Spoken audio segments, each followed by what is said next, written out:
అది ఒక అందమైన ఊరు. పచ్చని పొలాలతో నిండుగా ఉంటుంది. ఆ ఊరిలో ఒక చెట్టు కింద కొంతమంది పిల్లలు ఆడుకుంటూ సరదాగా ఉంటారు. కాసేపు తర్వాత టీవీ చూడ్డానికి ఇంటికి వెళ్లారు. టీవీలో కార్టూన్స్ చూస్తూ నవ్వుకుంటూ ఉన్నారు. అలా చూస్తూ ఉండగా కరెంటు పోయింది. దానితో పిల్లలందరూ లేచి దిగులుగా బాధతో బయటకు వస్తూ ఉండగా వాళ్లకు ఒక బామ్మ కనిపించింది. ఆ బామ్మ దగ్గరకు వెళ్ళి ఒక కథ చెప్పమని అడిగారు. అప్పుడు బామ్మ కథ ఇలా మొదలుపెట్టింది. అది ఒక అందమైన దట్టమైన అడవి. ఆ అడవిలో ఏ ఏ జంతువులున్నాయో చూడండి. జింకలు పరిగెడుతూ, పక్షులు ఎగురుతూ ఉన్నాయి. ఏనుగుల గుంపు నీటిలో దిగి సరదాగా ఆడుకుంటూ ఉన్నాయి. పులి తన పిల్లలతో సరదాగా గడుపుతూ ఉంటుంది. ఇలా వీటితో పాటు ఒక చిన్న చీమ తన స్నేహితులతో కలిసి ఆహారాన్ని సేకరిస్తూ ఆ అడవిలో ఉంటుంది.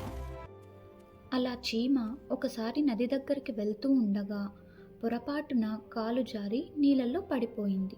సహాయం కోసం అరుస్తూ ఉంది. అది చూసిన ఒక పక్షి దానికి సాయం చేయడానికి ఒక ఆకు నదిలో వేసింది. ఆ ఆకు సహాయంతో చీమ ఒడ్డుకు చేరుతుంది. సహాయం చేసినందుకు చీమ పక్షికి కృతజ్ఞతలు చెప్పుకుంది. అలా కొద్ది రోజుల తరువాత పక్షి తన పిల్లలకు ఆహారం పెడుతూ ఉంటుంది. అప్పుడు ఆ అడవిలోకి ఒక వేటగాడు వస్తాడు.